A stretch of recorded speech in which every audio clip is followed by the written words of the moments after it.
So we will kick off the day with something energetic, I hope, founders, please. This will be the semifinals of the Deep Tech Startup Demo Pitch Session. Okay? So on this stage, organized by the Investment Development Agency of Latvia and Commercialization Reactor, we will witness pitches from startups in 3 categories. So here we will have biotech, health, and environment, 13 startups here. Today, I hope it's a lucky number, because all of the startups hopefully will be here. My name is Arseny Sergeyev. I'm a deep tech founder myself, and I'm also an ecosystem builder together with Commercialization Reactor. And overall in life, I do things that are impactful, fulfilling, and fun. So it's really thrilling to be here, your host for today's session. So, in parallel, 13 startups are actually pitching at a deep tech stage, the main one. So in the end of the day, there will be finals where 10 of the best startups, 5 from this stage, 5 from the other one, will pitch in the finals for the great prizes there. But here we're starting the selection basically. The selection itself will be made by highly competent and professional jury that we have right here. It comprises international accelerators, industry representatives, and investors. Please welcome Mr. Hayata Kokubo, Senior Program Manager at Plug and Play Japan. Applause. Please welcome Dr. Sashi Baka, Chief Operating Officer and President at Terranova Defense Group.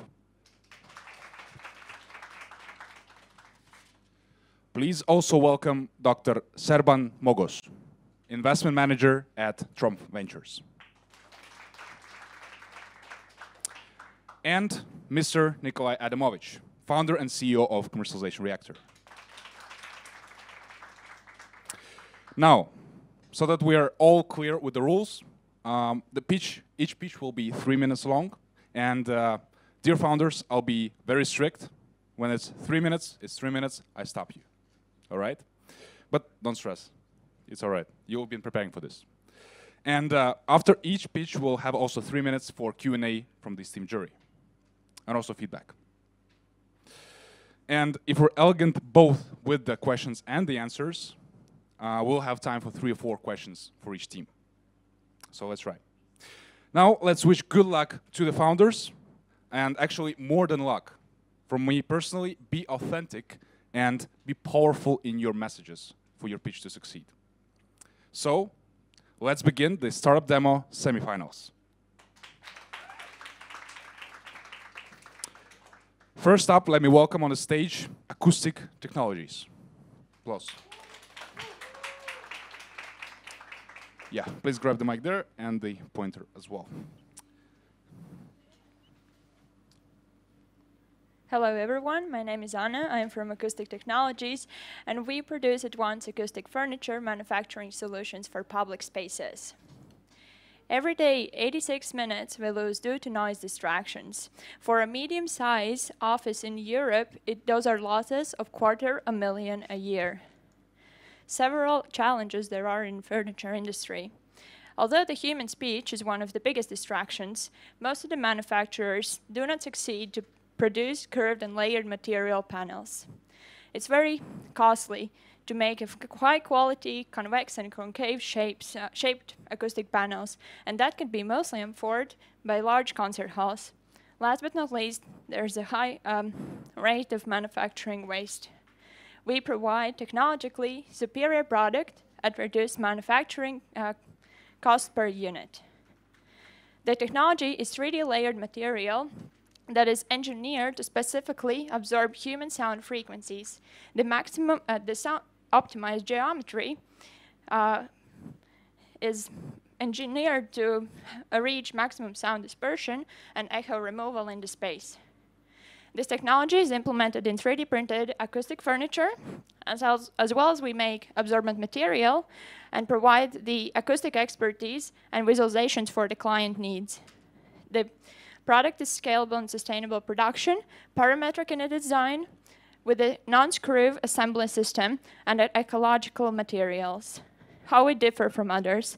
With a parametric design system, we can go close to zero waste production. Our main customers are B2B office spaces and public spaces, but as well as B2G and B2C. We are 3 co-founders, Svetlana from Belgrade, Serbia, with a finance background, Matis, the CTO, architect and designer, and me, mostly responsible for company operations. We have a wider team with the manufacturing partners and the technical engineers from Italy and the acoustic experts. Overall, globally, there are 42,000 open office spaces in the world. But in this year, we want to reach 3 to 5% of the ones in Balkan, Baltic, and Scandinavia regions. Today we are here, but in 2024, we want to raise 300K to develop the product further to TRL 7 and to start the sales with the early adopters. Invest in people well-being and productivity, or become an early adopter today. Thank you. Amazing. Thank you. Dear jury, over to you. Who'd like to go first? The mic is on your right. Yeah. Hi. Since the mic is here, I can start. Thank you for the presentation. I think it's a very interesting space.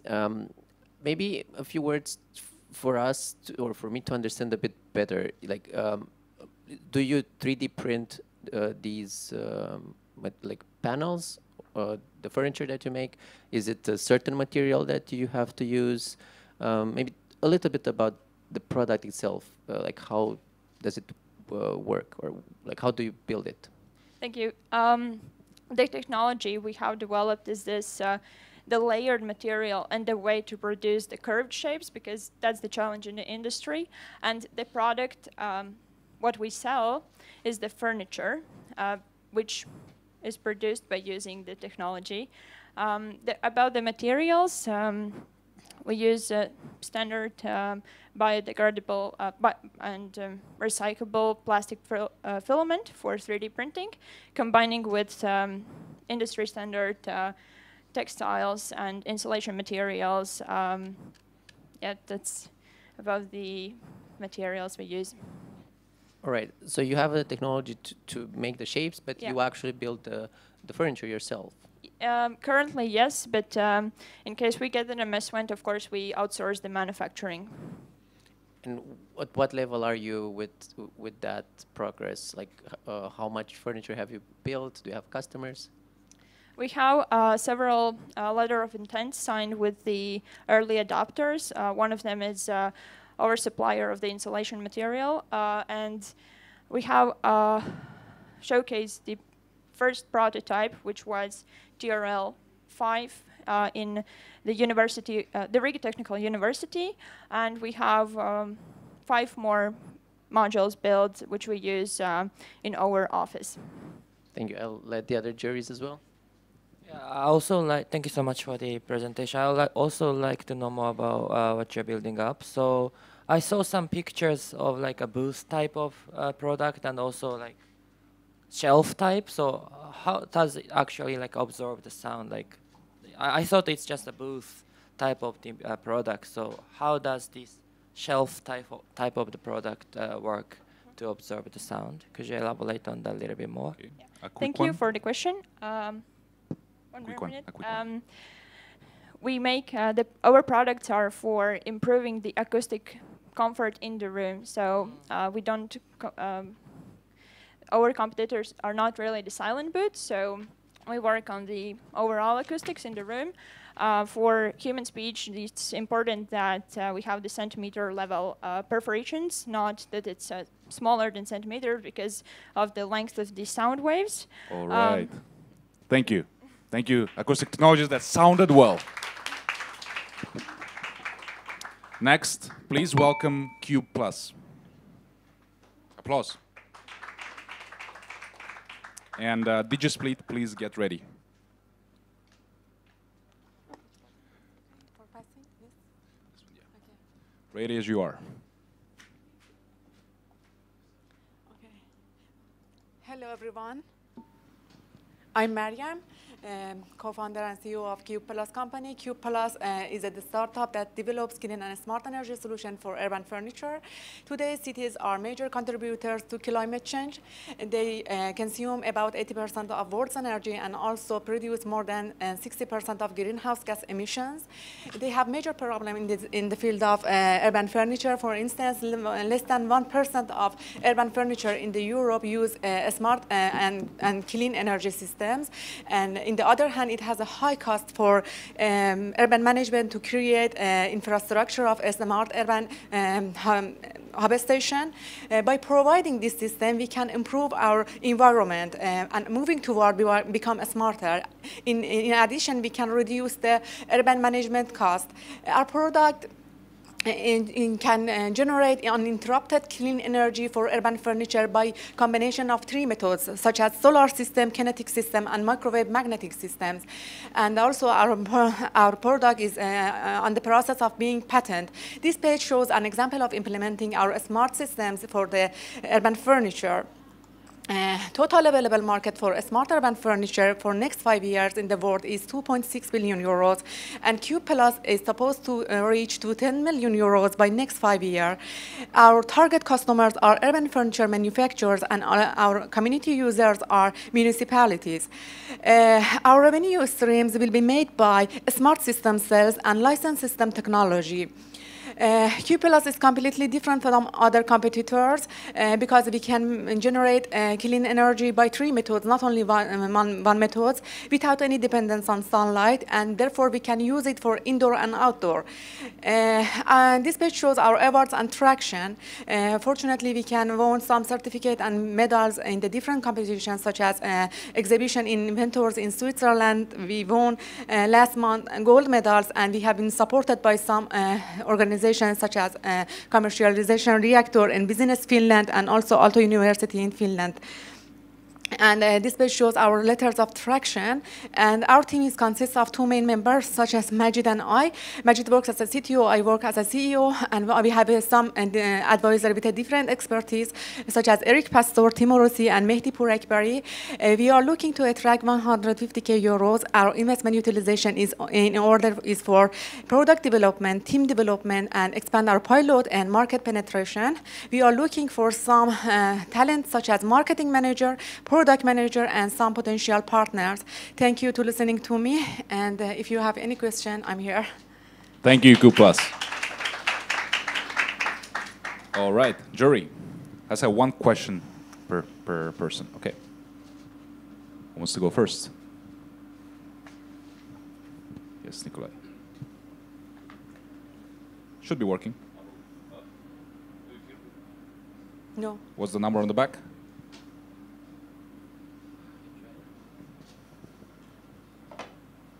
Okay. Thanks. Thank you for your presentation, but please clarify me what is your product? Okay. Our product is a combination of 3 methods, can generate clean energy for urban furniture, like solar panel and kinetic systems, like by pedaling, and our innovation is by microwave magnetic system, is a small devices that works with the motors and microwave magnetic systems to create clean energy for urban furniture. Is it device or? Is a device, a small device, combination of motor and microwave magnetic systems. It is on pending of being registered, patent register. All right. Some more questions? Perhaps some comments? All right. No questions. Okay. Thank you, dear jury. Thank you, dear Cube Plus. Yeah, thank you. Now, let's welcome on the stage DigiSplit. With a round of applause, of course.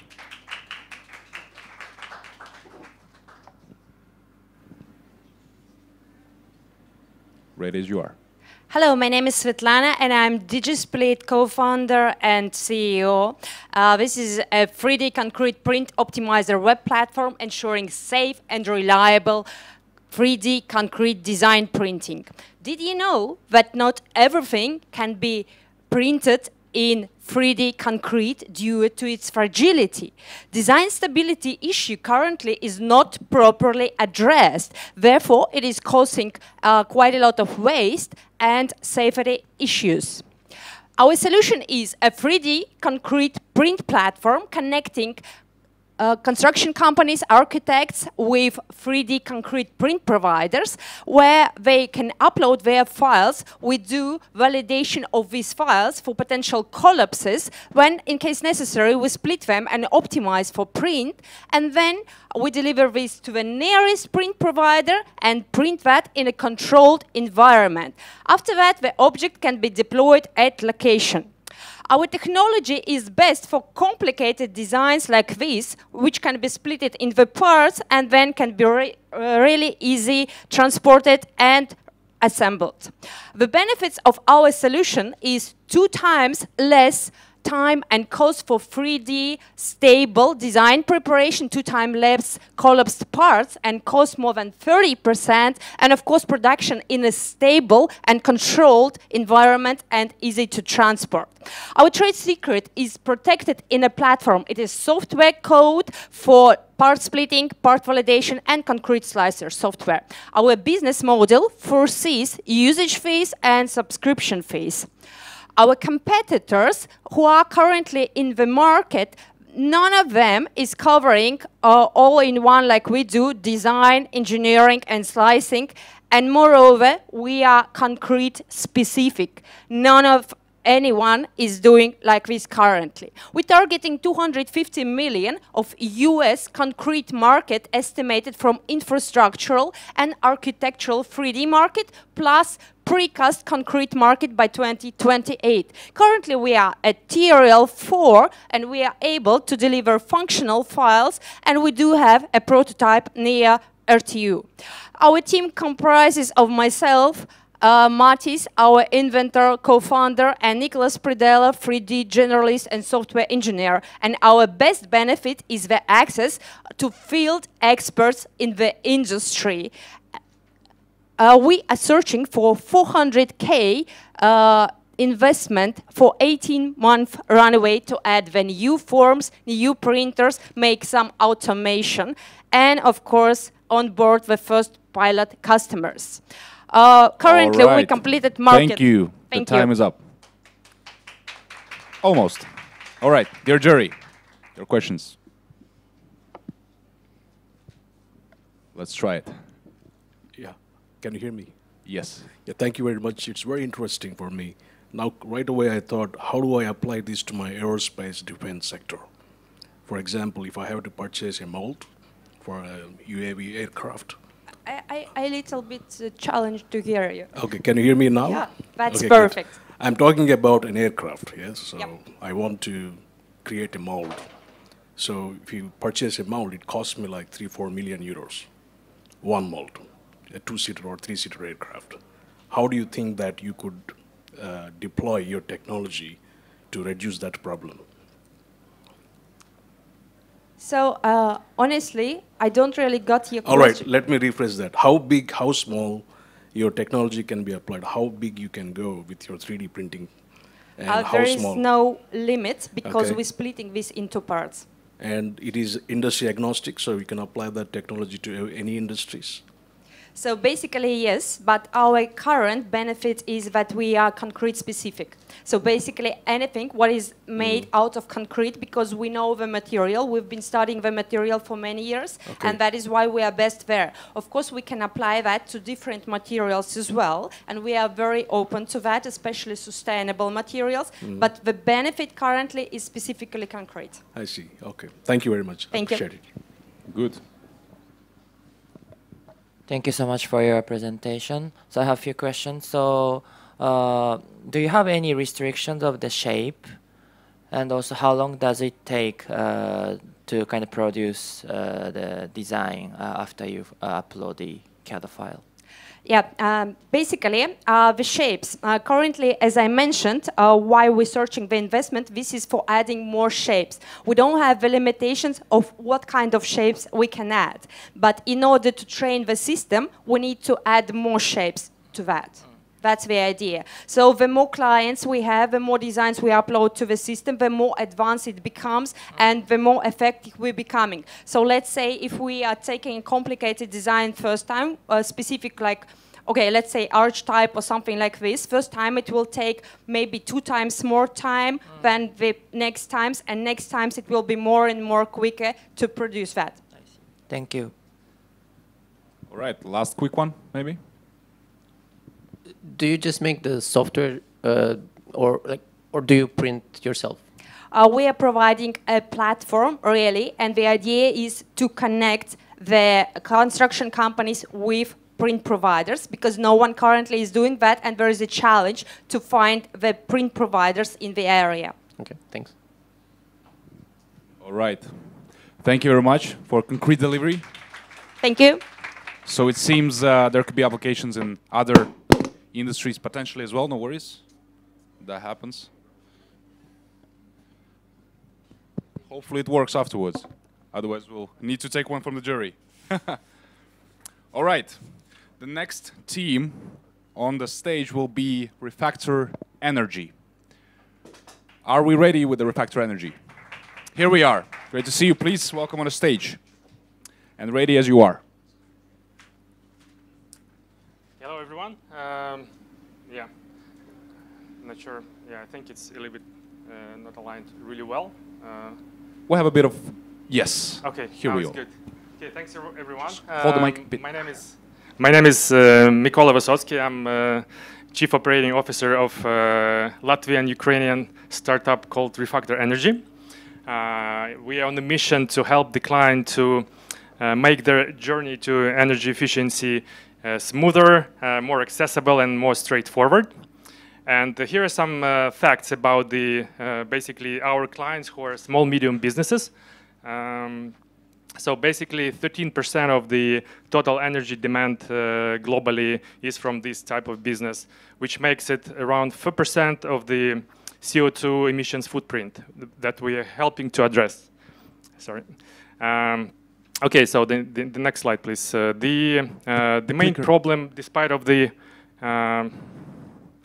should I do it myself? I guess, right? Yeah. Go ahead. The time's going. Thanks. Yeah. Okay.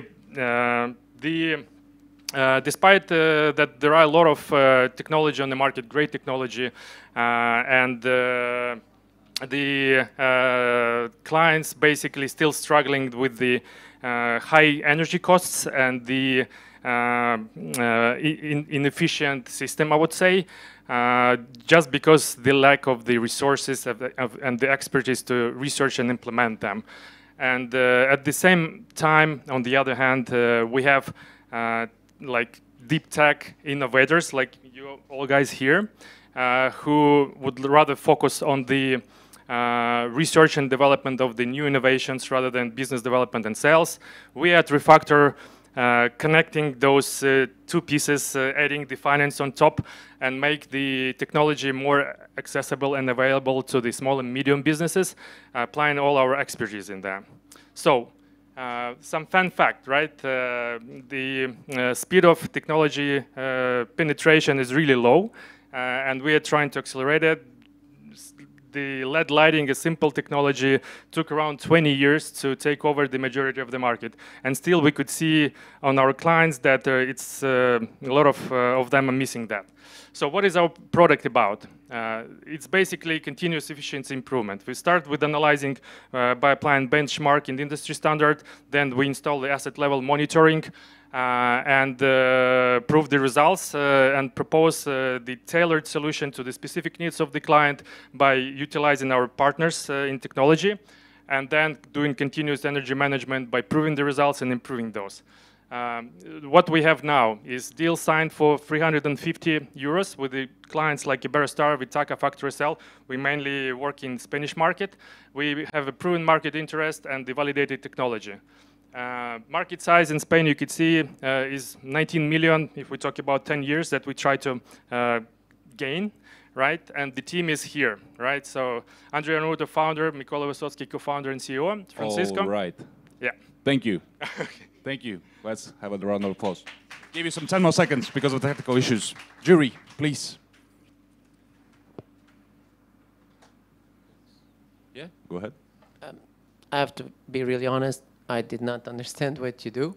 So I'll give you a chance, maybe a few 30 seconds to simplify what do you actually do.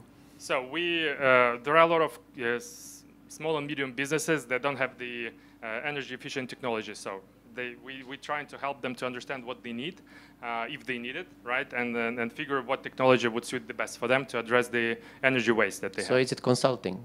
It's more services, right? Yeah. Okay. We basically find the best technology, we validate it, and propose it to the clients that need it. Okay.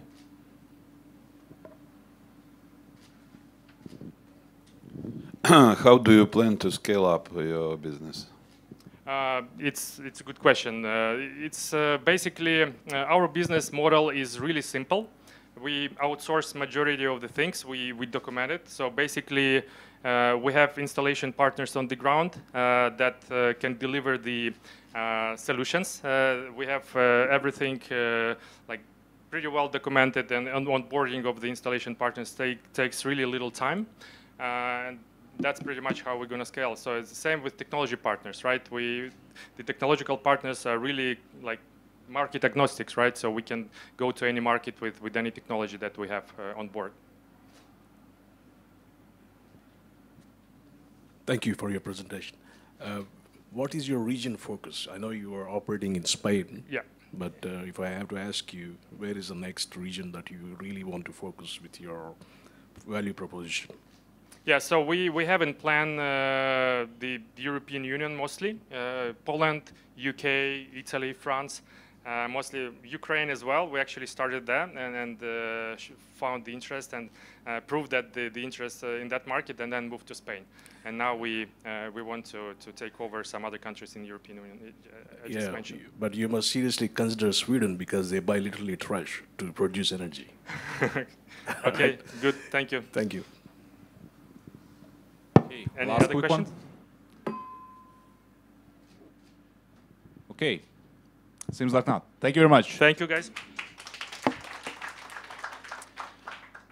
Now, please welcome Princeton Innovations on the stage.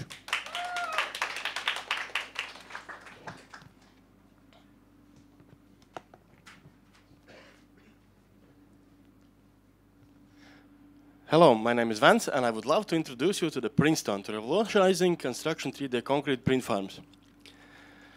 89% of construction companies highlighted the limitations of traditional precast. It's time-intensive, generates waste, and expensive for customizations. Due to the environment variables, large-scale printing on site is inefficient, complex, and expensive. Imagine, if only the printer on site costs €500,000, also you have to build a house, around the house to print a house. No one actually wants to do it. So I offer you to build the Princeton way, who allows to build and create large and complex shaped buildings with our reliable split print technology. You will ask how we are doing this. We are doing everything from scale to manufacture. We are receiving the file, working with it, make it printable, make test print 1 to 10 scale in plastics if needed, and then print the real prints in our laboratory or fusion print farms. Here you can see an example where we did all these steps for our first partner, and they actually won the Urmal City Stand poster competition with our printed test prints 1 to 10 scale. And last but not least, our concrete print farming, our split print technology, after all these steps, delivers the printed parts on site when they can be assembled by regular construction workers.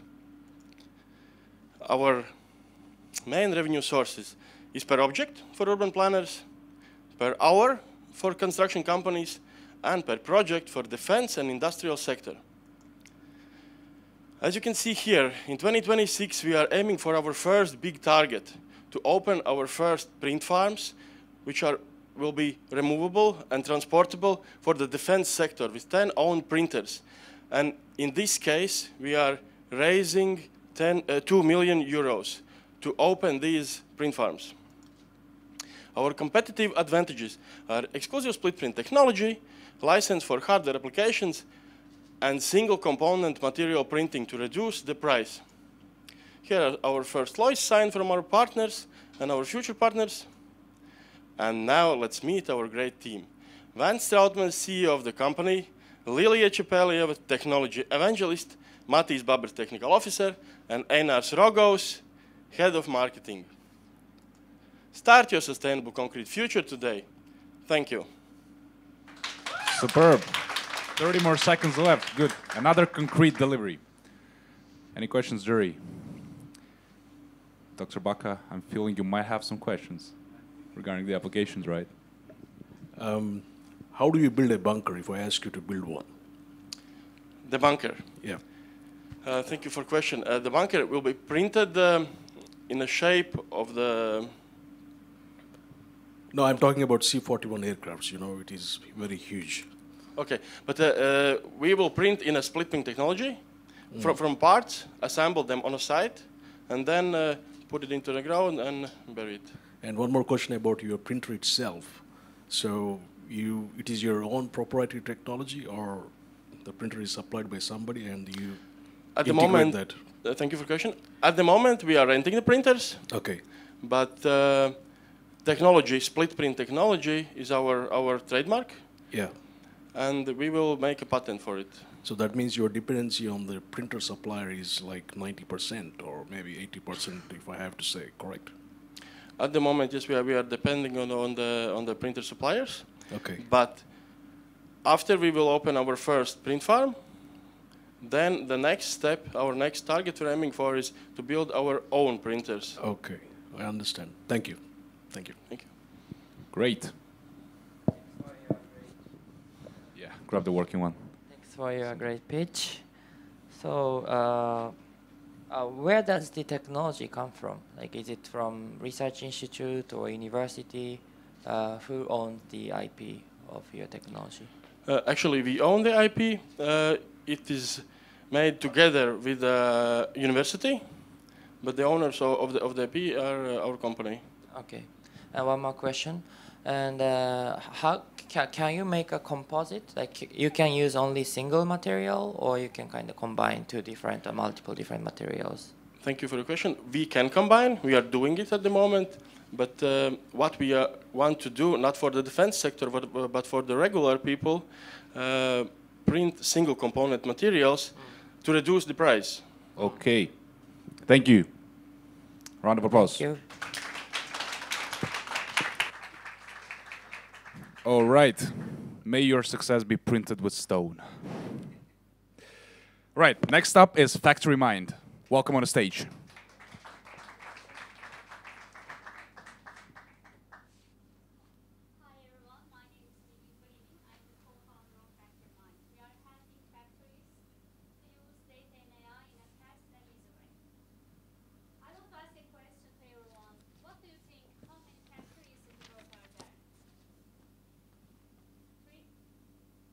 Sorry, 300, 1,300,000. Actually, there are 10 million of them, and every single factory today is struggling about using data and AI in an effective way. And one of them is Aker Biomarine. They are producing omega-3 oil from this tiny fish in Antarctic Sea.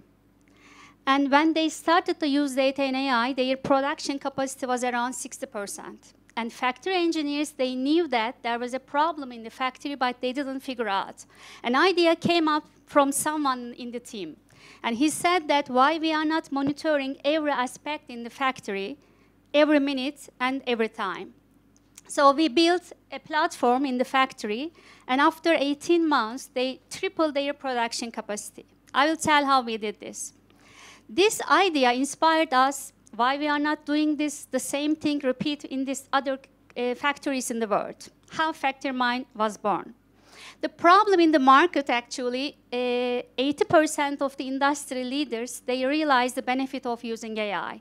But only 8 to 10% have integrated it in a scale. So the main problem is due to high cost, complexity, and most of the AI projects fail. So the solution, how we solve it, we empower industry to fast-track AI adoption, solving complexity, cost, and skill gaps, especially between industry engineers and the data scientists. Our digital twin platform helps engineers, industry engineers, to collect data, to analyze data, and create their own AI models on the platform. It really improves about their process. Not only Aker BioMarine, we have another customer, Denofa. By using FactoryMind platform, they increased their productivity almost 30%. Market is huge. AI technology investment in manufacturing industry expected to reach in 6 years around $10 billion. It's a massive, massive opportunity. Here is the team. We have very senior advisors, business advisors, data scientists, and also industry experts in our team. We are raising around $700,000 in a very reasonable valuation, and our expected runway is 18 months. Thank you for listening to me, and if you have questions, please let me know. Thank you. Thank you, FactoryMind. Dear jury, over to you. What is your current ARR, your revenues? 2023, it was around $300,000. If you ask about our pricing model, the average cost per customer is around $50K. All right. Software as a service. Like a yearly subscription? Yearly subscription, right. All right. Another one, perhaps?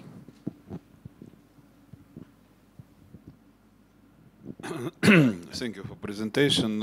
Very general question. How do you plan to scale up your business? We have a plan, we have a roadmap, and our we are planning to scale with the customers, basically. And our target profile is SMB in the industry sector, and especially in food production and auto component industry, based on our research. And it will be around, we will start in Scandinavia and in India. We have already an office in India, and we are planning in Latvia as well. You said 10 million factories Yeah. around the world. How many of them do you plan to cover within 5 years? In our target market region is around $10 million dollars at least, I can say. So I think this is still a lot. So if we manage this, so we will be happy at the end. A follow-up question. Thank you for your presentation. Yeah.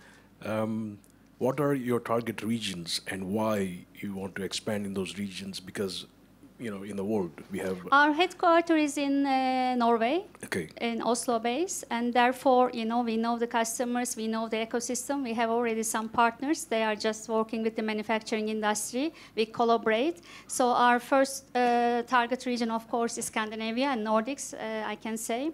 And in India also, it's a massive market and really growing. That's why we have an office there, and we have a team there as well.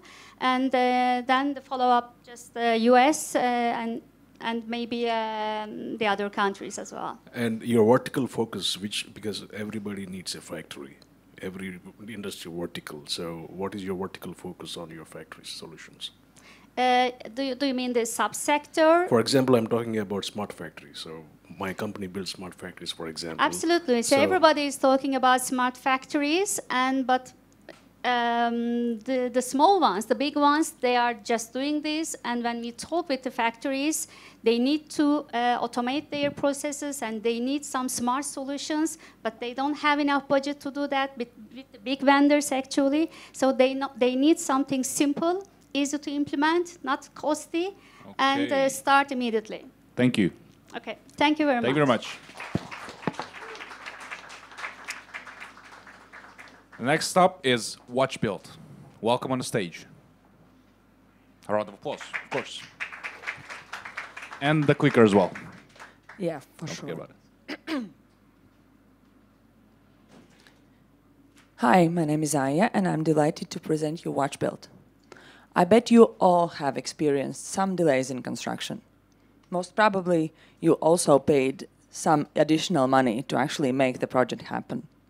If you look deeper into this problem, then there are 5 main reasons why construction sites are delayed today. The construction is a super complex project management where effectively too many parties are involved in the same time.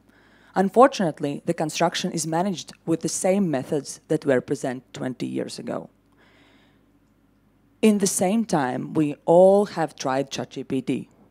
Many sectors can be improved using AI. We believe that it is time also for construction to move from manual work to fully automated solution. Therefore, we are building a patent-pending hardware and software integrated construction site monitoring. Hardware takes real-life data from the construction site. Further, our AI-powered software works with acquired data to create fully automated status report. Current products on the market does offer some automatization, but none of them offers fully passive experience. Our customer, when using our technology, will tackle 4 out of 5 problems why today's construction sites are delayed. Internet of Things in construction is a rapidly growing market, growing by 13.9% on average, and it will be 8 billion market by 2028. Our target customer is European Union Design and Build General Contractor. We have 4 companies that will do tests once we are ready with our demo product. Our business model consists of 2 parts: charge for the hardware and further subscription of the software. Civil engineering, hardware software development, business development and management are key skills held by our team members.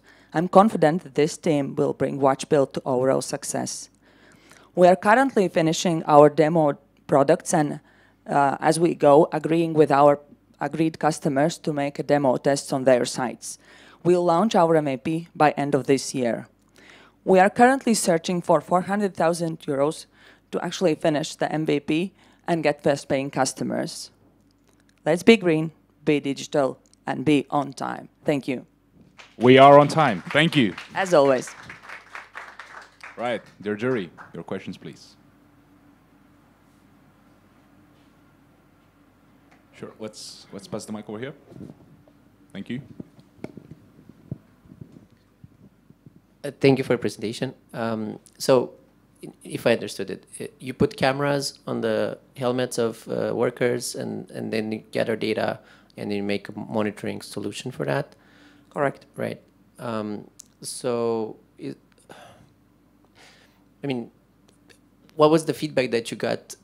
So, two questions. One is, do you monitor the performance of workers?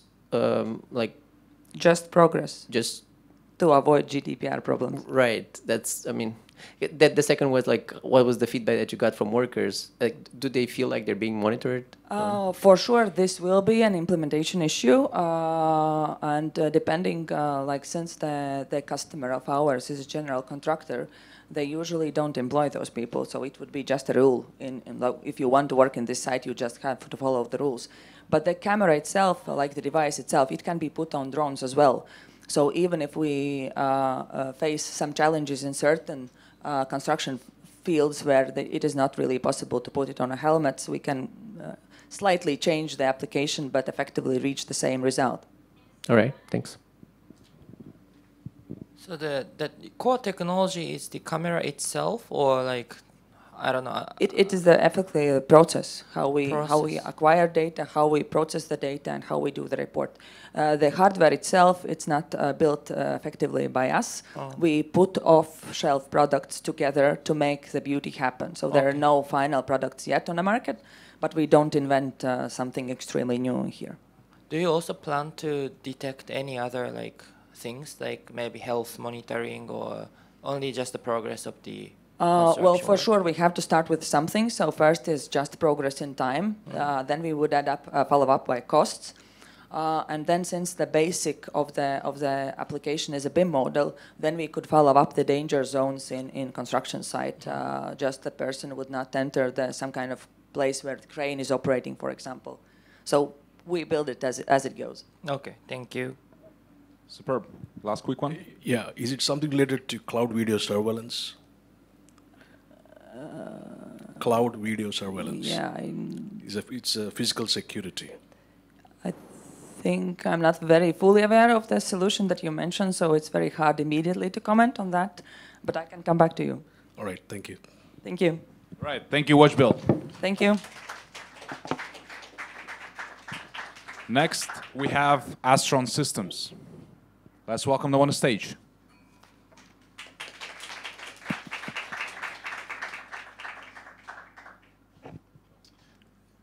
Cool. Hello, I'm Kieran. I'm co-founder of Astron Systems, and we're building fully reusable small launch vehicles.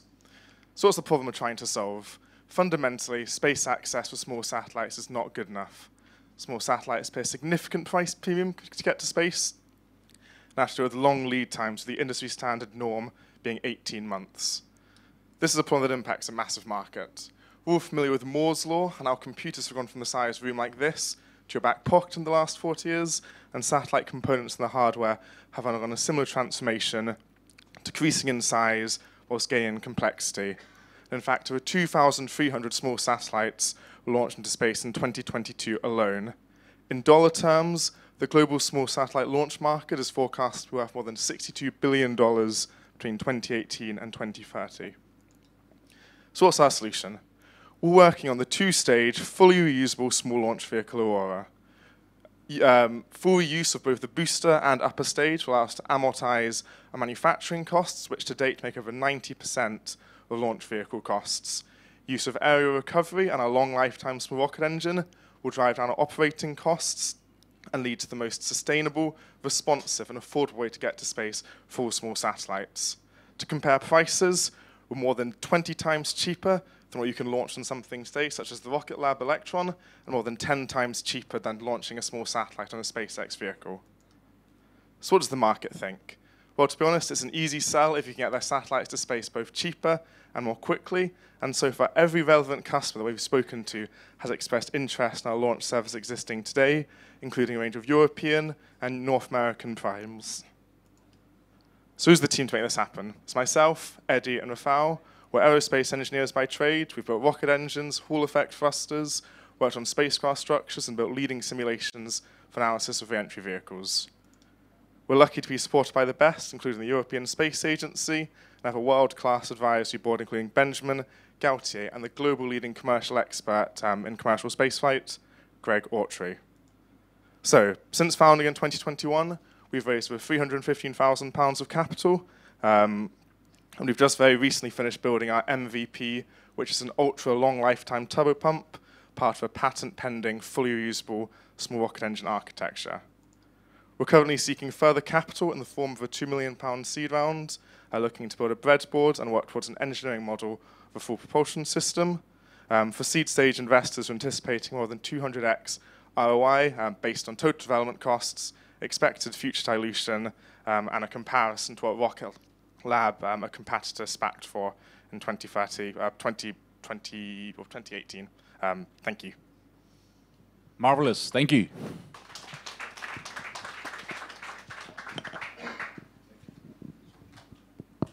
Thank you for that. This is my expertise area, right? So, if you have to deploy like 10 satellites in low Earth orbit and a medium Earth orbit, so how would you do that? And what is your, timeline to do that, for example?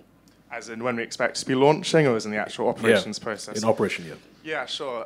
So first launched no earlier than 2027, depending on the size of the satellites. If they're kind of 100 to 250 kilogram range, we'd likely offer those as each as dedicated launch services. So each satellite, one launch. That means we can take them to the exactly tailored desired orbit.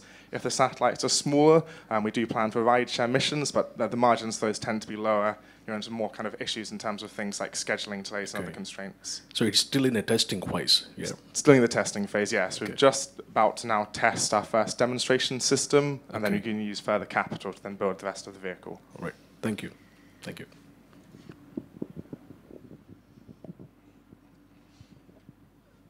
Thanks for the presentation. Overall, I think it's a sexy market, sexy product. Of course, if you can make it, it's so. I mean, one question is how can you give confidence that you can make it, for an investor at this stage? Yeah, of course. I mean, we've been around a few years now. We have a lot of relevant background in the aerospace industry, and we've worked on a lot of leading edge solutions, both for things like simulations. We have confidence that our design is that game changer. Yes, there's a lot of competition in launch vehicle markets, but when you picture where we are compared to other competitors, we're the only company globally focused on small, fully reusable launch vehicles. And this is why I think we're kind of unlocking that best-in-class solution service for those particular customers. So your launch vehicle expected to be reusable, right? Fully reusable, yeah. Okay. Great. Any more questions from the jury? Oh, I think question over there. The jury. Yeah, let's pass over there. Could you explain about your engineering team a little bit more? Yeah, of course. We all studied together at Imperial College London, so we have master's degrees in aerospace engineering. We have then a bit of a range of industrial experience, so I've worked on Hall effect thrusters, the spacecraft propulsion industry. My co-founders have worked on hybrid rocket engines and liquid biprop engines, as well as spacecraft structures, and then some academic research on re-entry vehicle design, and built some leading software tools for modeling and working out heat loads and heat fluxes and the like. Great. Thank you very much. Great, thank you. Now let's welcome Oruga on the stage.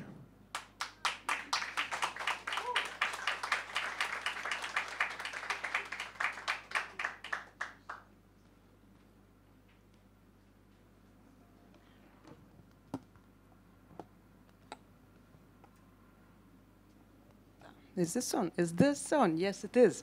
Hi, hello, my name is Liana. I'm the COO of Oruga, and I am here today to take away the limits off-road industry has stuck in.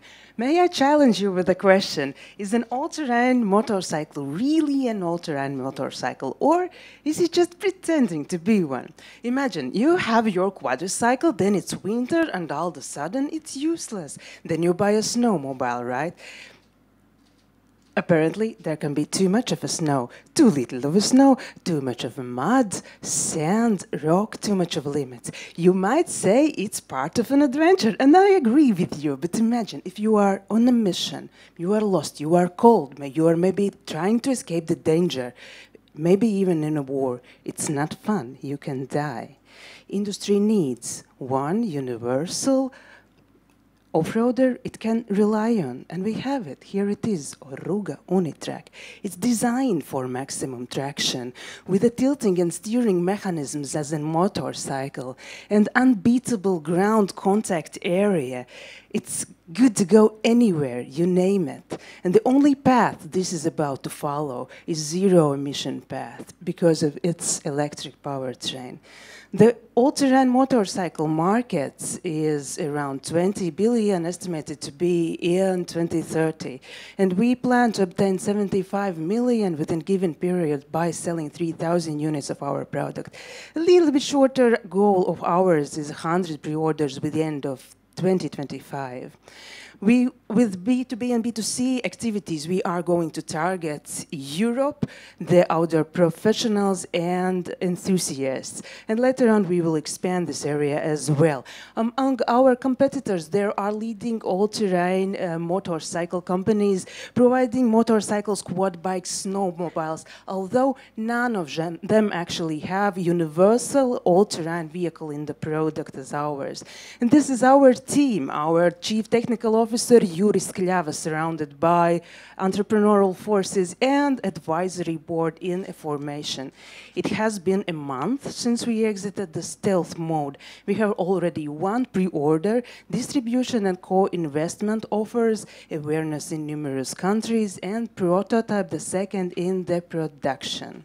And therefore, right here, right now, our investment goal is 250K for prototyping, for MVP, to setting up the team advisory board, and we aim to 2 million in the second quarter in 2025. So please take your shortcut to the wild as well. Join us. Exciting. Thank you.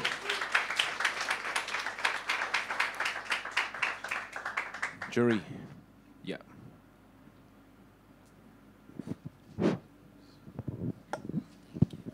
Thank you so much for the presentation. It looks very interesting.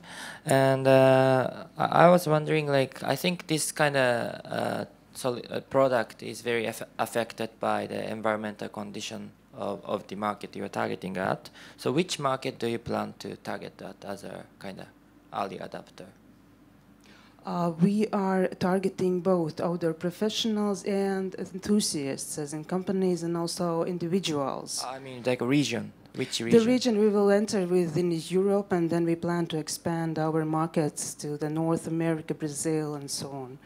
Do you have any specific regions in Europe? Because Europe is quite big. We will start with the Baltic states, and we will expand upwards to the Scandinavia. Finland, for example, has a lot of hunters there. Everybody very interested in motorized pulling out the bear from the woods. So we will go up, then further in the Europe, left and to the America. And the next question is, what is your exit strategy? Like, do you try to IPO or? In the long term, yes, maybe strategic merger. Okay, thank you so much. Thank you for your presentation. There are a lot of hunters in the United States and Canada, more than anywhere in the world. Yes, Finland is very small, so your customer base could be very... Anyway, my question to you is about your patent stages. So where are you at? And do you have any plan to... Because every country represents different problem, different certification, and it's a two-wheeler locomotive. So in Europe, it is a different story, right? So. Yeah, thank you. This is a good question. We are on the process. We are currently 3 pending patents in Europe. We start here. Of course, it's strongly related as well with investment goal achievement, but we will expand this to the America, and we are confident that we will be able to master the patents in the areas we are targeting. All right, thank you. Last one. Just quickly, what is your expected unit price? Do you have an estimate? Yes, we have initial calculations about the first batch. Price per unit would be around 25,000 euros, but with expanding the batch, the amount of batches, we expect the price also to be adjusted by the market demand and other things. Thank you. All right, thank you very much. Thank you. Roads. Where we're going, we don't need roads with the Ruga. But all right, next up is Kataliko. Please welcome on the stage. Good morning. Happy to present you Kataliko and our sustainable supply chain for zinc oxide materials. The purpose of Kataliko is to postpone the Earth's overshoot day, which last year was on August the 2nd. Zinc oxide is actually quite a widely used material. More than half of zinc oxide production goes to the rubber industry and tires. It is also an important material in chemical industry as catalyst, and it is even used in cosmetics. And we have sold first samples to major companies in these sectors. The total market is around 5 billion. And our beachhead market of active zinc oxide is growing twice as fast as the total market.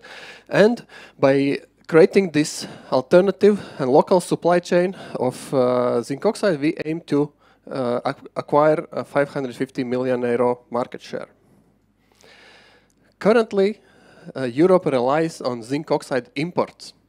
At the same time, we have huge amounts of untapped resources of zinc oxide in metallurgical and chemical industry waste streams, which are currently not used and often landfilled. And Kataliko has a solution. We have a technology that can recover zinc oxide material from these industrial waste streams and return it to the industry to be reused. And later, we can adapt this technology also to copper oxide, nickel oxide, and cobalt oxide. Of course, we have some competitors. Direct competitors are the ones who are producing recovered zinc oxide or who are producing a high surface area zinc oxide. But we differ from them that we recover zinc oxide from industrial waste and we produce a high surface area active zinc oxide material.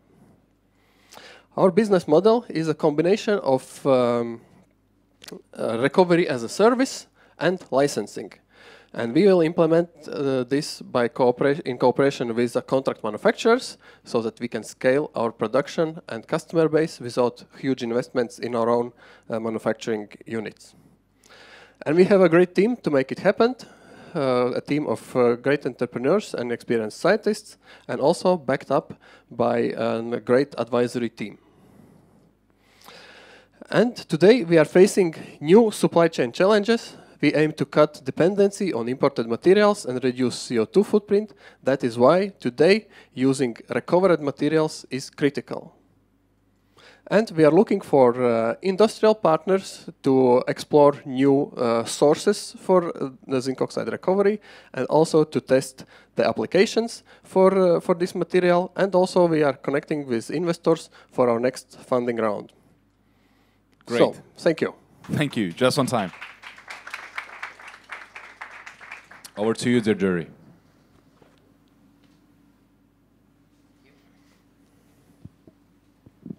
Yeah, what is your infrastructure to produce this zinc oxide? It is your own infrastructure, or is it proprietary, or you're depending on somebody else? Because to build that infrastructure itself costs millions.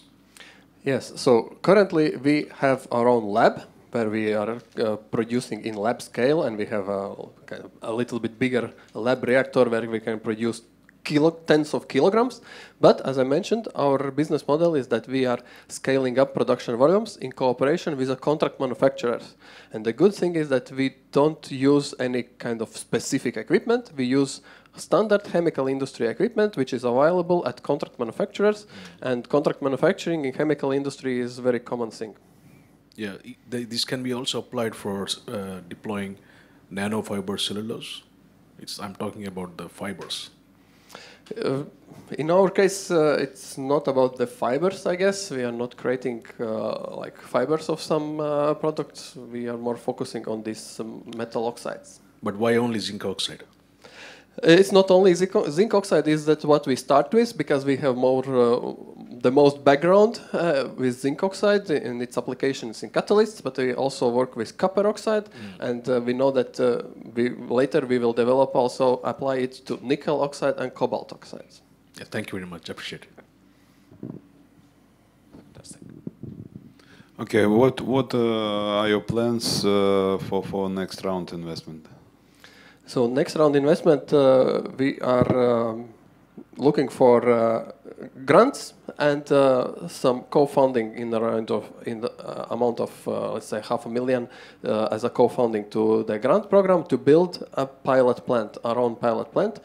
And with our own pilot plant, we will be able to further improve our technology and decrease manufacturing costs.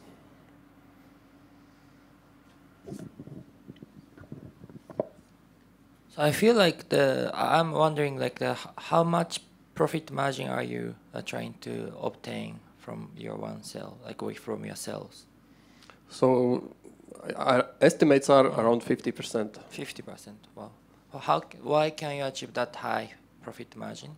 Do you have Well, it of course depends very much on the materials of each product, but yeah, zinc oxide itself, because we are recovering the material from industrial waste, which are zero volume, so we don't need to buy this waste, and the active zinc oxide that we are producing is a specialty product, which costs premium price. Okay. Thank you very much, Katoliko. Thank you. Next up, we have Ascent Lumina. Please welcome on stage.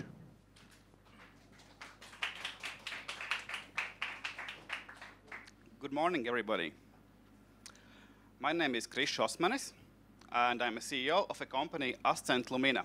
We are a dual-use company working in a deep tech field, and we are providing real-time situational awareness for drones. So most of you have probably seen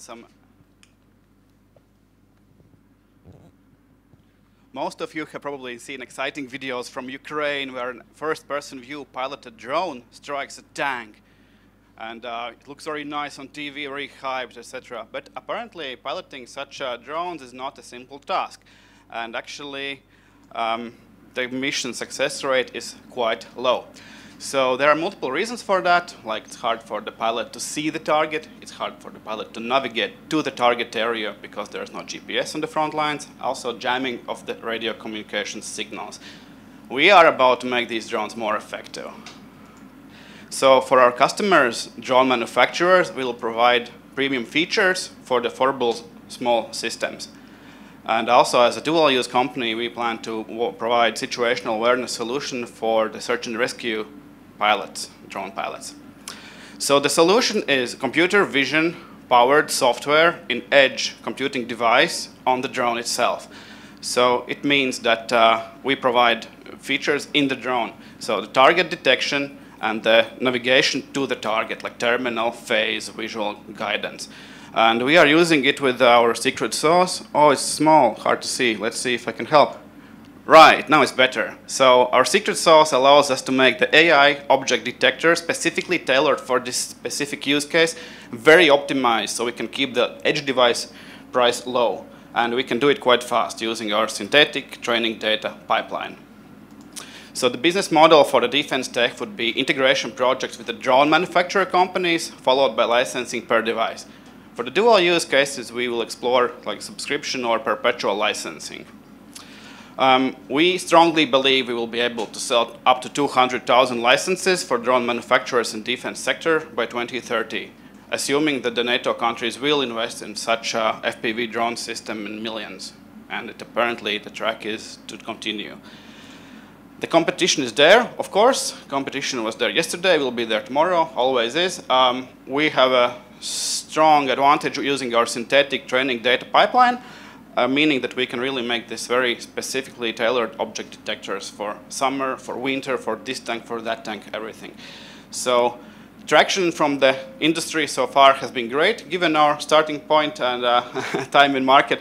And we have shown our demonstration model, proof of concept to the drone manufacturers. We have told about our MVP features, and they really like it. They need it. They need it now. All right. Thank you. Thank you. Please. Thank you. Yeah, should be working. That's the only one. Can you hear me now? Yes, good. What is your range of detection? Because I see in your presentation this is only applied for medium-range drones. Exactly. We are focusing on these cost-effective, like affordable one-way kamikaze-type drones, which are cheap, meaning they use cheap hardware components, meaning the cameras are not that good, and meaning that the resolution is not that good. And we estimate the detection range would be like 500,000 meters max. But the alternative is the pilot view, what he would see in these FPV goggles. And given that these pilots are hard to be trained, if you need hundreds of them on front lines, you mean like 200 hours in the simulator just to fly it, so it will really help them to see the targets.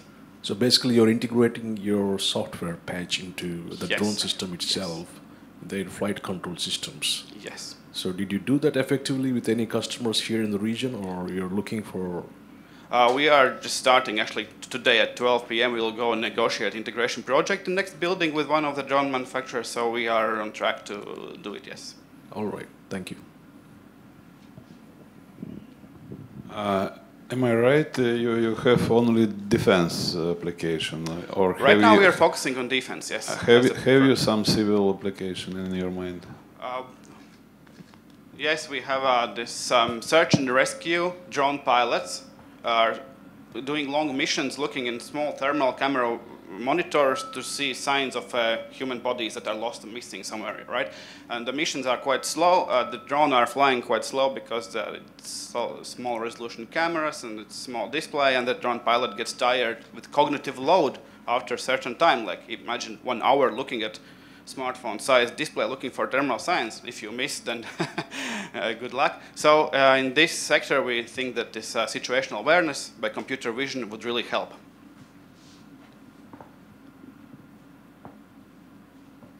All right, let's pass the mic to the right, please, dear jury. Hi.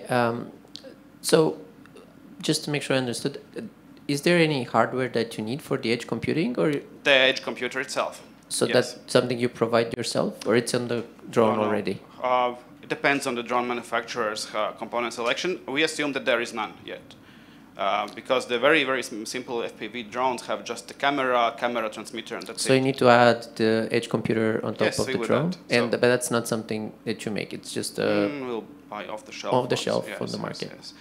So the tricky part here is to get as affordable device as possible to keep the overall cost down due to huge volumes.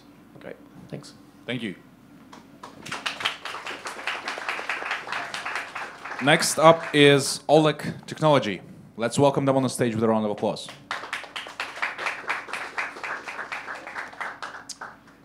Hi. Hi. Do I start? Okay. How many of you know what is this? It's an LED light bulb, right? But how many of you know that it's actually toxic? And it can cause cancer and other severe health issues if not handled properly.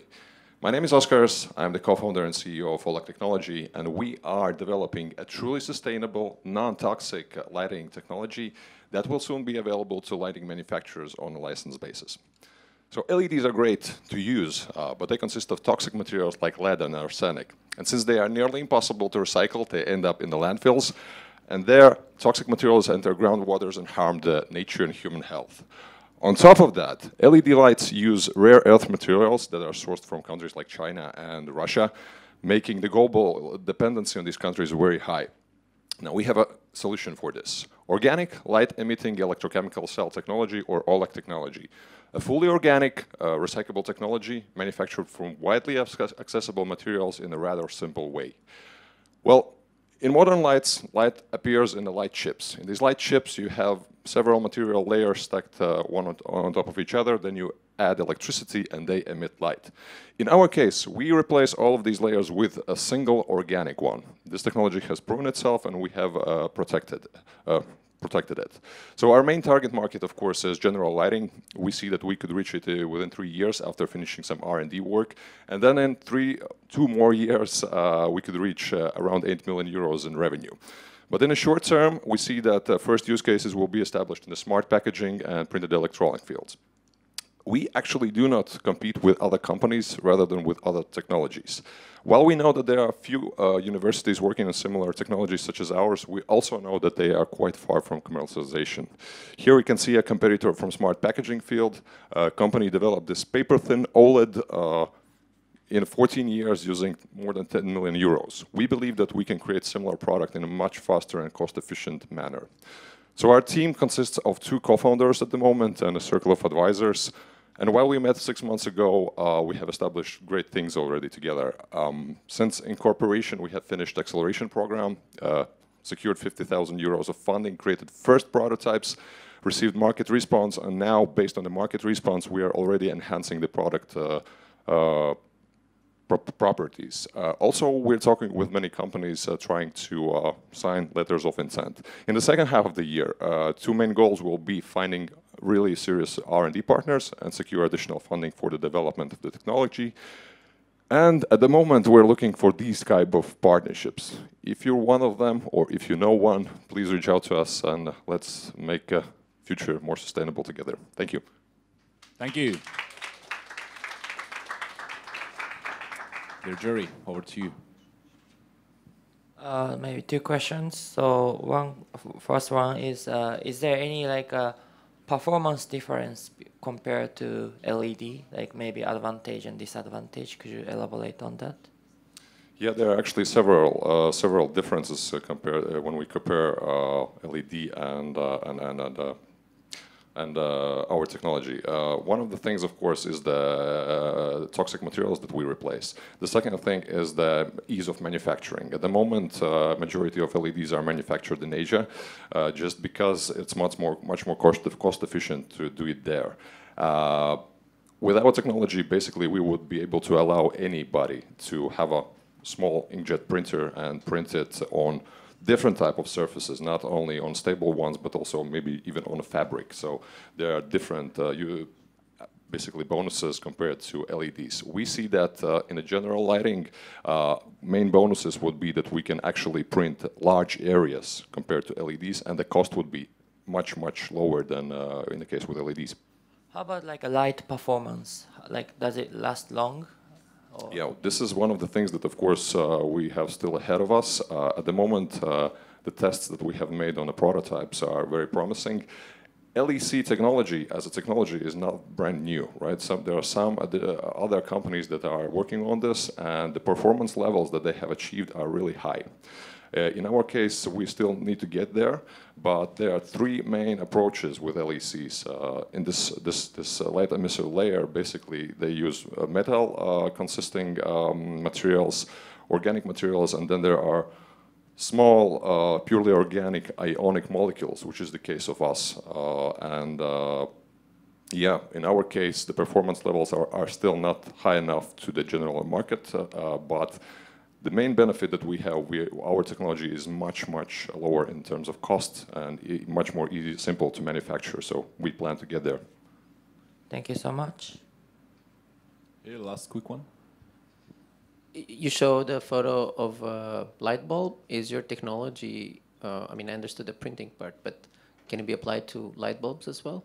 Yeah, basically this technology allows companies to create light chips in a more sustainable way. So they can be implemented in the light bulbs or panels, you name it.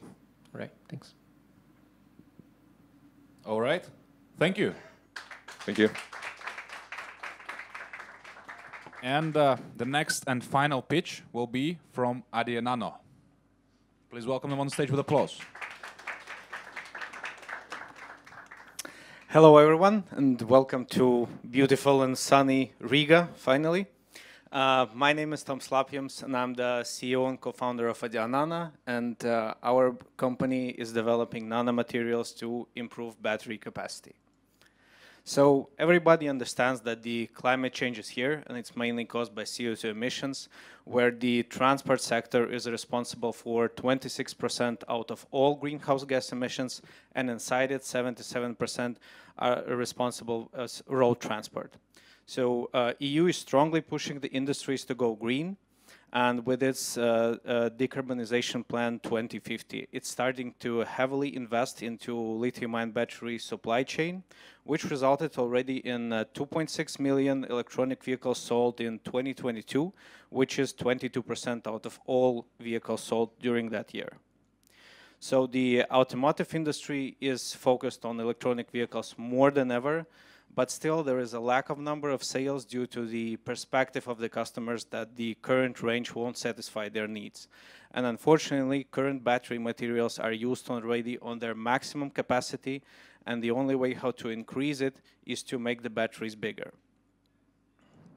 So our solution is to substitute graphite, which is on the anode side of the lithium-ion battery, with our own produced composite material of nanosilicon and graphene, which theoretical capacity is 12 times higher.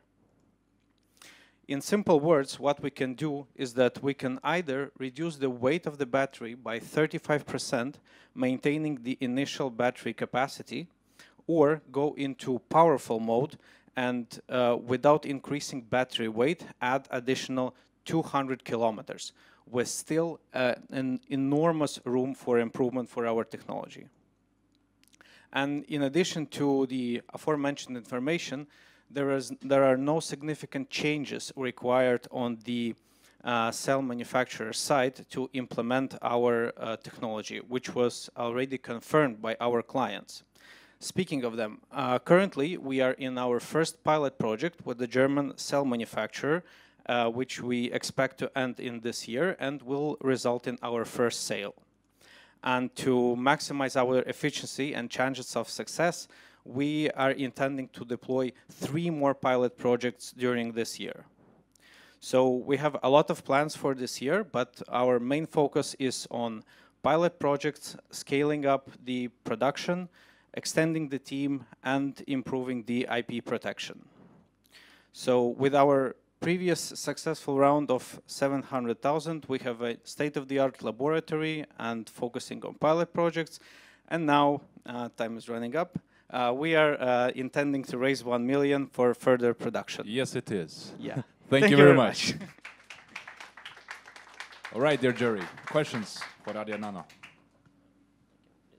I mean, thanks for the presentation. It sounds excellent, very exciting. But there's usually a catch. What's the catch? It cannot be that easy, right? Nothing is easy, and yeah, every step that we are taking comes with a big difficulty and everything. And of course, when it comes to nanomaterials, scaling is a very challenging thing to do. The testing and the pilot projects, if to compare with, for example, implementing other technologies, takes a significant amount of time, because you basically need to start with the smallest battery ever, tested, for example, for 500, 600 cycles, and each cycle takes like 10 hours or so. So I would say, yeah, there are a lot of challenges. So time to market would probably be one. Like, when do you expect to have a battery ready? So yeah, the commercial batteries of our clients, which would be the final result of the pilot project, will be built based on our material by the end of the year. And then it comes to developing the scale-up solution, which we are already working in. Hopefully will be deployed by mid of next year. Thank you so much for your pitch. It sounds exciting, and I have two questions. So first one is, I've seen like a lot of startups doing nanosilicon graphene in other parts of the world. So could you elaborate on the competitive advantages a little bit more? So our competitive advantage is that we can precisely deposit nanosilicon particles inside graphene layers, having homogeneous distribution and the full control on what would be the particle size, meaning that no agglomerates will be there. And we have a wasteless production, yeah, and pretty fast cycle of the production. Yeah. Thank you. And what kind of coating method is available for your technologies? So when we are supplying our powder to a cell manufacturer, they are furtherly mixing it as they are doing right now in graphite and coat it on copper foil. So therefore, no like significant wet coating, dry coating, all the coating methods are available. Yeah, possible. yeah, exactly. All right. Thank you very much, Adi and Nano. Thank you.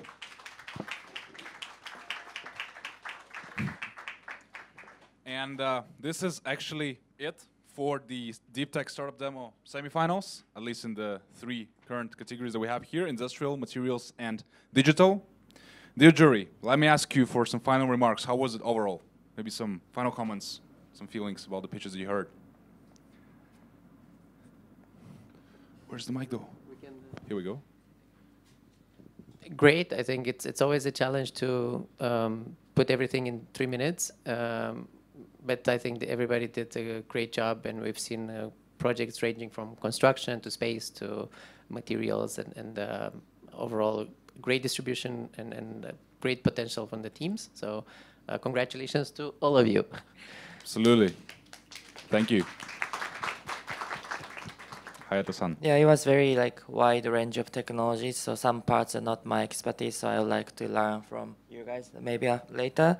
But like overall, everything was very interesting, and I saw some technologies that kind of align with Japanese industry. So maybe with some of the startups, I would like to discuss more. But thank you so much for your great presentation. I would like to have more discussion later. That's fantastic. It's quite interesting for me to see certain technologies evolving rapidly. So, and I appreciate all of you who have done a great job. So right away out of the bat, I can see some of the things that I could deploy in my industries as well. But I would say don't be shy. Just be aggressive and bother us. And the investors, I mean, not me. So, wonderful. Thank you. That's the approach.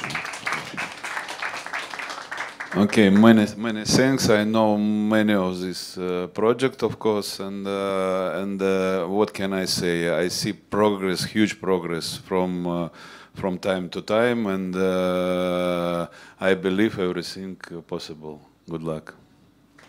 Marvelous. Thank you very much, Nikolai. All right, everyone. This is the end, at least for the semifinals, and the finals will be at 4:10 p.m. on the Deep Tech stage. right? So top 10 teams, 5 from this stage, 5 from another stage, will pitch there. So everyone is actually free from now, except the jury. At least for a short moment, I will ask you to convene and decide which of the 5 teams you will let through to the finals. Okay? But otherwise, thank you very much.